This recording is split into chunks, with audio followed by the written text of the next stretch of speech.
সহ্য করতে পারছি না, সহ্য করতে পারছি না এই কামজনির যন্ত্রণা। ওগো ঠাকুর, ওগো নারায়ণ, তুমি আমাকে এত যন্ত্রণা দিচ্ছ কেন? ওগো নারায়ণ, তুমি আমাকে এই কামজনির যন্ত্রণা দেখে রক্ষা করো ঠাকুর, রক্ষা করো। নারায়ণ, নারায়ণ,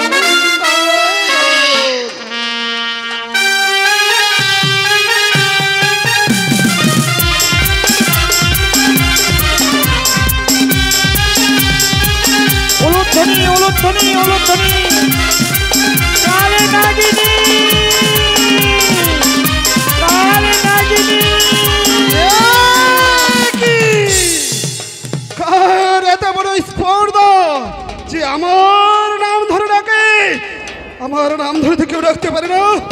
কালে নাগিনী, আমার মা।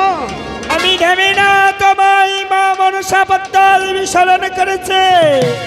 চলে যাও মা মনসার কাছে, চলে যাও নাগিনী।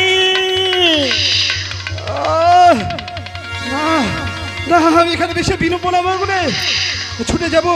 কে যেন আমাকে ডাকছে।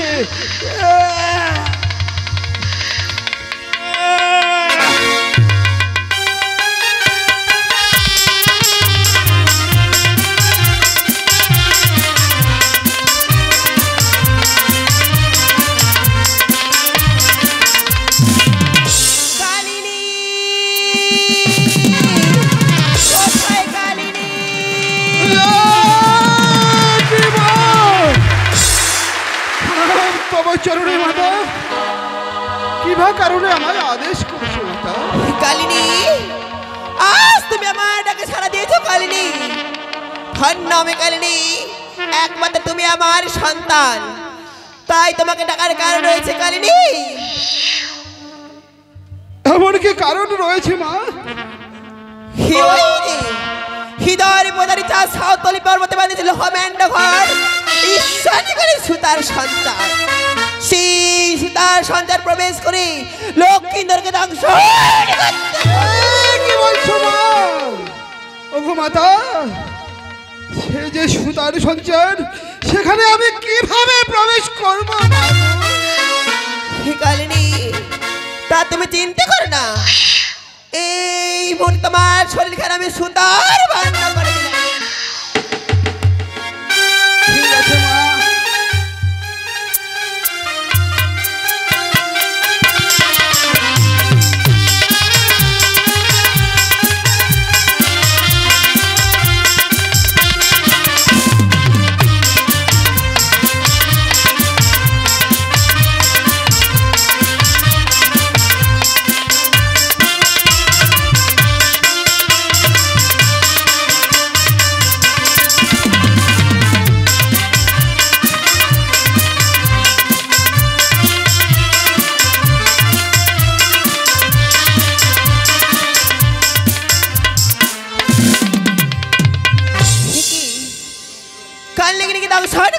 পাঠিয়ে দিয়েছি।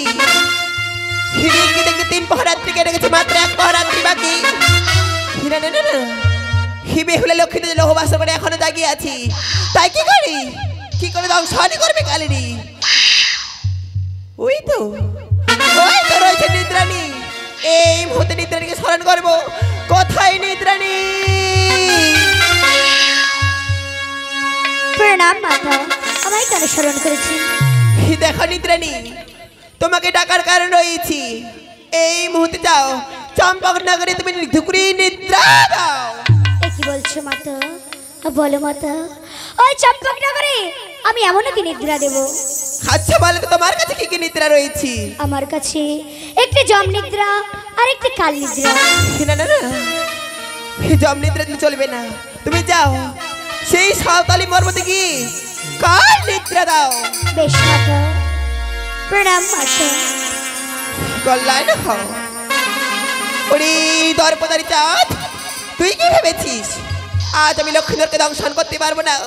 যে করে হোক না কেন, ছলে বলে কৌশলী আজ আমি চম্পলার প্রতীক নেমে দেব।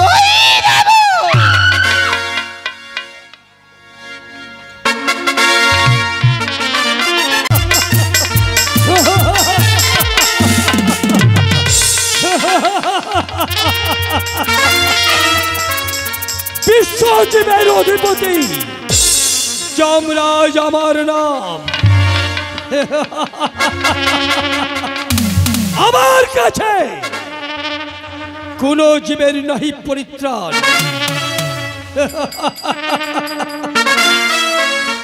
সাপে কাটে, বাঘে ধরে, জলে ঝাঁপ দিয়ে মরে, আর অগ্নিকুণ্ডে ঝাঁপ দিয়ে মরে, সব জীব যাবে আমার জমালয়ে। কিন্তু আমি সব জীব জমালয়ে রাখি না। যারা সৎ ধর্ম সৎ কর্ম করে তাদের পাঠাই আমি স্বর্গরাজ্যে, আর যারা অধর্ম করে পাপ কর্ম করে তাদের শাস্তি করি আমি আমার জমালয়ে।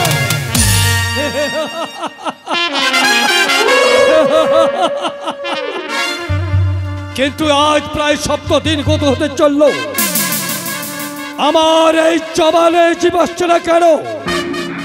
তাই আমি এই মুহূর্তে কালদূতকে ডেকে জিজ্ঞাসা করব, আমার এই জমালে জীব আসছে না কেন?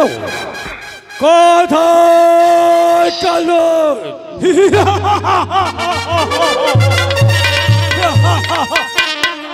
মহারাজ আমাকে কিসের জন্য আদেশ করেছেন মহারাজ? কালদূত, আজ প্রায় 7 দিন গত হতে চলল। বলো কালদূত, আমার এই জমালে জীব আসছে না কেন? বলো। পারবো না।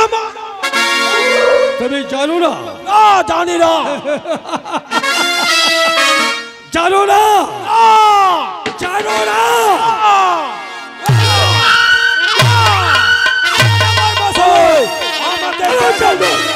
আমাকে কেন মারছো?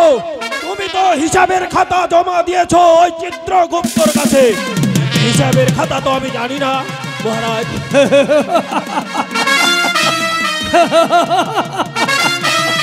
কালদূত, তাই বলবেন মহারাজ? আমি ভুলে গিয়েছিলাম জন্ম মৃত্যু হিসাবের খাতা চিত্রগুপ্তের কাছে।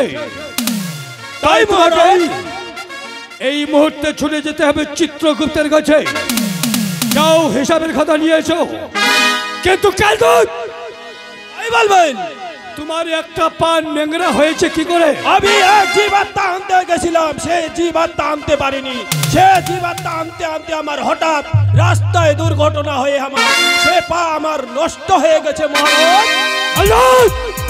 তাই বলবেন মহারাজ? তার জন্য আজ 7 দিন গত হতে চললো, জমালে জীব নিয়ে আসতে পারছো না। না মহারাজ। যাও, হিসাবের খাতা এই মুহূর্তে তুমি আমার কাছে নিয়ে এসো। ঠিক আছে মহারাজ, আমি নাম হয় মহারাজ। কল্যাণ হোক।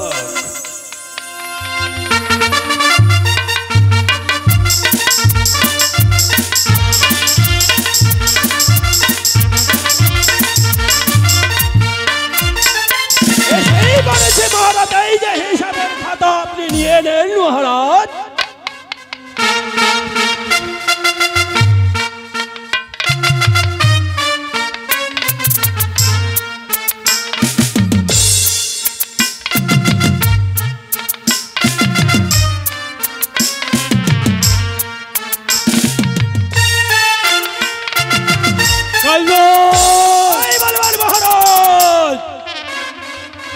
হিসাবের খাতায় কি লেখা আছে জানো?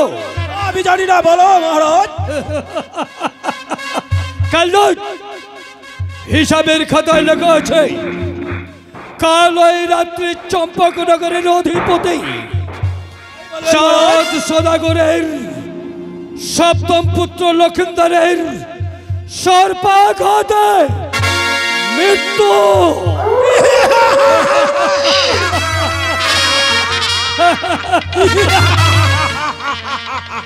তারপর কি লেখা আছে জানো কালদূত? ঠিক আছে মহারাজ। তারপর কি লেখা আছে জানো? তারপরে বলেন মহারাজ। তারপরে লেখা আছে লক্ষিন্দর মামিকে হরণ করেছে, কঠিন পাপ করেছে। পাপ করেছে মহারাজ, পাপ করেছে। এর মতো পাপিষ্ঠ পৃথিবীতে কেউ নেই। নেই। তাই কালদূত, আজ ওই ছুটে যাব চম্পকনগরে ছুটে গিয়ে পাপিষ্ঠ লক্ষ্মীদের পরমাত্মাকে শাস্তি করতে করতে নিয়ে আসবো আমার জামাই।